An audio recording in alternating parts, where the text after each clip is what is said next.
ನಮಸ್ಕಾರ.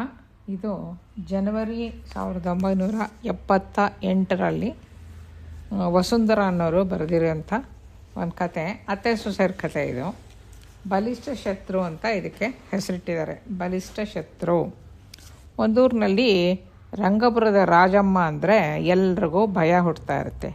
ಯಾಕೆಂದರೆ ಅವಳು ದೊಡ್ಡ ಗಯ್ಯಾಳಿ ಹೆಂಗಸು. ಯಾವಾಗಲೂ ಯಾರ್ದೋ ತಪ್ಪು ಹುಡ್ಕೊಂಡು ಬೈಕೊಂಡಿರ್ತಾಳೆ.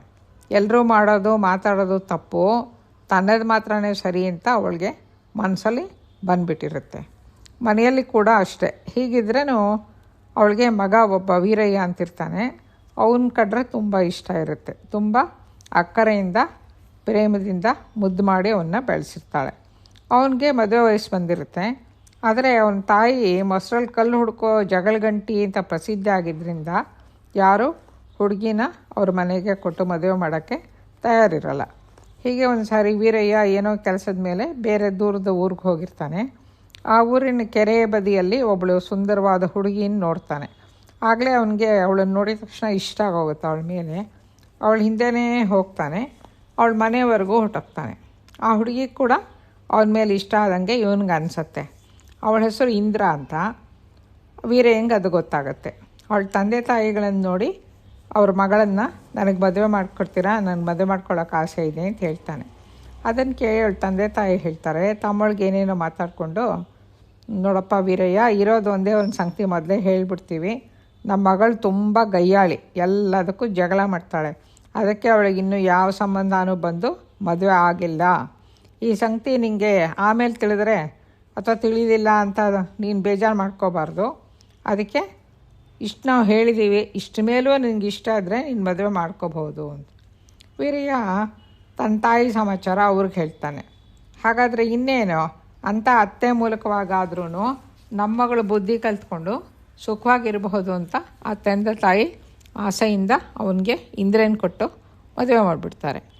ವೀರಯ್ಯ ತಾಯಿಗೇನು ಹೇಳೋದೇ ಇಲ್ಲ, ನೇರ ಹೆಂಡ್ತೀರು ಕರ್ಕೊಂಡು ಮನೆಗೆ ಬಂದುಬಿಡ್ತಾನೆ. ಒಮ್ಮೆಗೆ ಹೆಂಡ್ತಿನ ಕರ್ಕೊಂಬಂದಿದ್ದರಿಂದ ವೀರಯ್ಯನ ನೋಡಿ ರಾಜಮ್ಮಗೆ ಮೊದಲು ಆಶ್ಚರ್ಯ ಆಗೋಗುತ್ತೆ. ಕಡೆಗೆ ಅಂತೂ ಯಾರೋ ನನ್ನ ಮಗನಿಗೊಂದು ಹುಡುಗಿ ಕೊಟ್ರಲ್ಲ, ಅವಳು ಮದುವೆ ಆಯಿತು ತಾನೇ ಅಂತ ಅವಳಿಗೆ ಸಂತೋಷನೇ ಆಗುತ್ತೆ. ಹುಡುಗಿ ಚೆನ್ನಾಗೂ ಇರ್ತಾಳೆ, ಕಣ್ಣು ಮಗುವಿನಿಂದ ನೇರವಾಗಿ ಚೆನ್ನಾಗಿರ್ತಾಳೆ. ಸರಿ, ಅವತ್ತಿಂದ ಒಂದು ತಿಂಗಳವರೆಗೂ ಅತ್ತೆ ಸೊಸರೊಳಗೆ ಯಾವ ತಕರಾರು ಇರೋಲ್ಲ. ಒಂದು ತಿಂಗಳವರೆಗೆ ಮಗನಿಗೂ ಸೊಸೆಗೂ ಯಾವ ಕೊರತೆನೂ ಬರದೇ ಇದ್ದಂಗೆ ತಾನೇ ಮನೆ ಕೆಲಸ ಎಲ್ಲ ಮಾಡಿಕೊಂಡು ಆಮೇಲೆ ಸೊಸೆಯನ್ನು ಚೆನ್ನಾಗಿ ನೋಡ್ಕೊತಾ ಇರ್ತಾಳೆ. ಸ್ವಲ್ಪ ದಿನ ಆದಮೇಲೆ ಸೊಸೆ ಸುಖವಾಗಿದ್ದಾಳೆ ಅಂತ ತಿಳಿದಾಗ ಮಾತ್ರ ಅವಳು ಹೊಟ್ಟೆ ಕಿಚ್ಚು ಶುರುವಾಗುತ್ತೆ. ಆಮೇಲೆ ಸೊಸೆಗೂ ಒಂದೊಂದು ಕೆಲಸ ಹೇಳೋಕ್ಕೆ ಶುರು ಮಾಡ್ತಾಳೆ.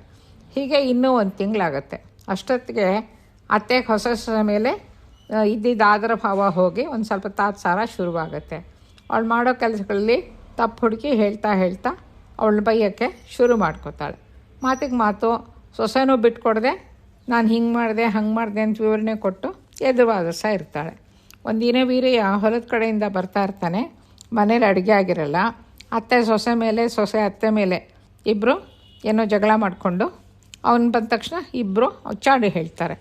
ಅವನಿಬ್ಬರನ್ನೂ ಬೈತಾನೆ. ಆಗಿಬ್ಬರು ಅವನ ಮೇಲೇ ಜಗಳ ಮಾಡಿಬಿಡ್ತಾರೆ, ನೀನು ಅವ್ರ ಪರ ಅಂತ.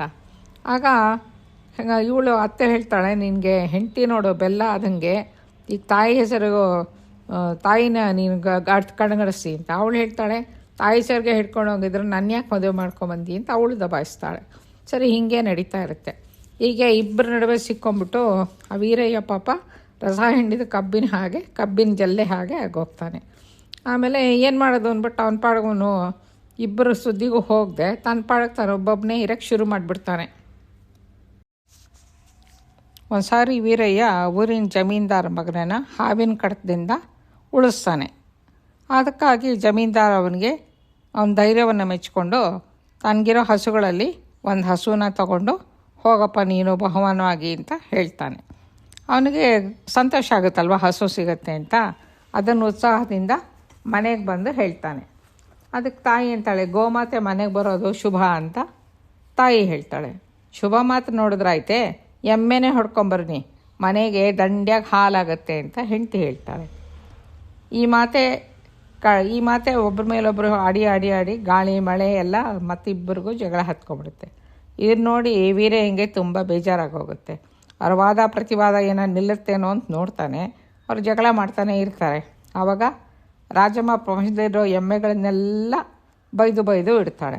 ಇಂದರೆ ಜಗತ್ತಲ್ಲಿರೋ ಹಸು ಮೇಲೆಲ್ಲ ಧೂಳು ಥರ ಕೂಗಾಡಿ ಕಿರ್ಚಾಡಿ ಮಾಡ್ತಾಯಿರ್ತಾಳೆ. ವೀರಯ್ಯ ಪರವೈರಾಗದಿಂದ ಹೊರಟೋಗ್ತಾನೆ. ಯಾರು ಪರ ವಹಿಸೋದು ಅವನ ಪಾಪ.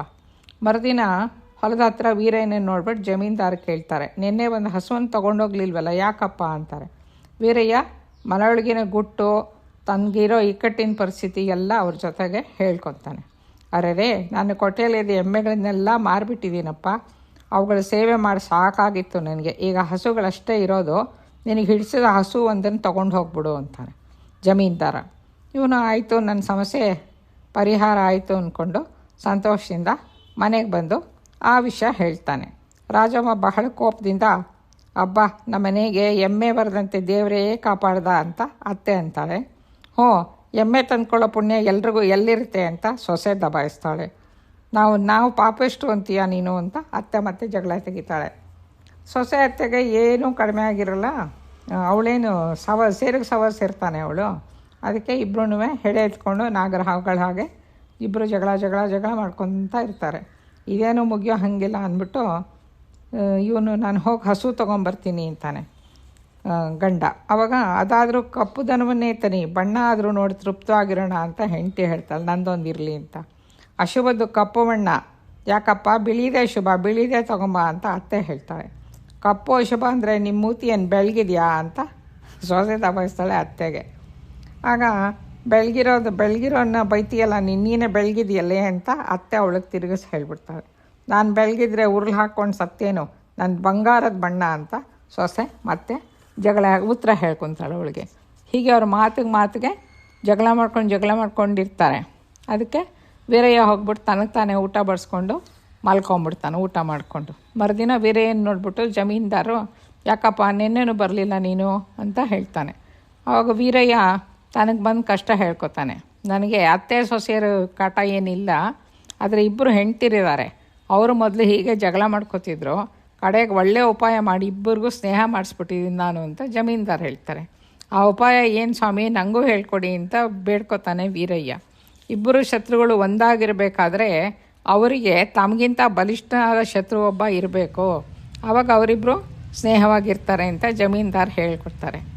ಅಂಥವನ್ನ ನಾನು ಎಲ್ಲಿಂದ ಕರ್ಕೊಂಬರಲಿ ಸ್ವಾಮಿ ಅಂತ ವೀರಯ್ಯ ಕೇಳ್ತಾನೆ. ಅದು ನೀನೇ ಆಗ್ಬಿಡಪ್ಪ ಅಂತ ಜಮೀನ್ದಾರ್ ನಗ್ತಾ ಹೇಳಿಬಿಡ್ತಾರೆ. ಏನು ಮಾಡಬೇಕು ಅಂತ ವೀರಯ್ಯನಿಗೆ ಅರ್ಥ ಆಗೋಗುತ್ತೆ. ಅವನು ಸಂಜೆ ಜಮೀನ್ದಾರ್ ಮನೆಯಿಂದ ಕೆಂಪು ಬಣ್ಣದ ಹಸುವನ್ನು ಕರು ತೊಗೊಂಡು ಮನೆಗೆ ಬರ್ತಾನೆ. ಅತ್ತೆ ಸೊಸೆ ಇಬ್ಬರು ಅದನ್ನು ನೋಡ್ತಾರೆ. ನೋಡ್ಬಿಟ್ಟು ಇಬ್ಬರು ಅವನ ಮೇಲೆ ಜಗಳಕ್ಕೆ ಶುರು ಮಾಡ್ತಾರೆ. ಸುಮ್ಮನಿರಮ್ಮ.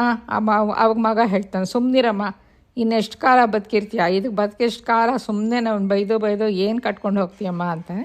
ಸುಮ್ಮನೆ ಇರು ಅಂತ ದಬಾಯಿಸ್ಬಿಡ್ತಾನೆ. ಅಷ್ಟವರೆಗೂ ಅವನೇನು ಮಾತಾಡಿರಲ್ವಲ್ಲ, ಅವಳಿಗೆ ಆಶ್ಚರ್ಯ ಆಗುತ್ತೆ. ಗಂಡ ತನ್ನ ಪಕ್ಷ ಅದು ಅಂದ್ಕೊಂಡು ಇಂದರೆ ಮತ್ತೆಷ್ಟು ಜೋರು ಮಾಡ್ತಾಳೆ, ನಾನು ಹೇಳಿದ್ದೆ ನಡೀತು ಅಂತ. ಅವಳಿಗೂ ದಬಾಯಿಸ್ತಾನೆ, ನಿನ್ನ ಕೆಲಸ ನೋಡ್ಕೊಂಡು ಬಾಯಿ ಮುಚ್ಕೊಂಡಿರು, ಗಂಡಸರ ವ್ಯವಹಾರದಲ್ಲಿ ತಲೆ ಹಾಕಿದ್ರೆ ಜೋಕೆ ಅಂತ. ಜಮೀನ್ದಾರ್ ಕೊಟ್ಟಿದ್ದು ನನಗೆ ಹಿಡಿಸಿದ್ದು, ನಾನು ತೊಗೊಂಬಂದೆ, ಇದನ್ನು ಇನ್ನೇನಾರು ಮಾತಾಡೋದು ನೀವಿಬ್ರೂ ಎಮ್ಮೇನು ಹೊಡೆದಂಗೆ ನಿಂಗೆ ಹೊಡಿತೀನಿ ನೋಡು ಅಂತ ಹೆಂಡತಿಗೆ ದಬಾಯಿಸ್ಬಿಡ್ತಾನೆ. ಅವನು ಹಂಗೆ ಮಾತಾಡಿದ್ದಕ್ಕೆ 2 ದಿನಗಳವರೆಗೆ ತಾಯಿ ಪರ ಇದ್ದಂಗೆ ಹೆಂಡತಿ ಪರ ಇದ್ದಂಗೆ ಮಾಡ್ತಾನೆ. ಸರಿ, ಅತ್ತೆ ಸೊಸೆಯರಿಬ್ಬರಿಗೂ ಈಗ ಸ್ನೇಹ ಆಗೋಗುತ್ತೆ. ಯಾಕೆಂದರೆ ವೀರಯ್ಯ ಅಂದರೆ ಇಬ್ಬರಿಗೂ ಭಯ ಶುರುವಾಗ್ಬಿಡುತ್ತೆ. ಅವನ ಮನೇಲಿರೋವಾಗ ಇಬ್ಬರೂ ಕಮ್ಕಿಂಬಂದೆ ಸುಮ್ಮನೆ ಇರ್ತಾರೆ. ಅವನು ಹೊರಗೋದ್ಮೇಲೆ ಇಬ್ಬರು ಸರಿ ಅವನ ಮೇಲೆ ಚಾಡಿ ಹೇಳ್ಕೊಳ್ತಾ ತಮ್ಮ ಮನಸ್ಸನ್ನು ಸಮಾಧಾನ ಮಾಡಿಕೊಂಡು ಅನ್ಯೋನ್ಯವಾಗಿ ಇರ್ತಾರೆ. ನಮಸ್ಕಾರ.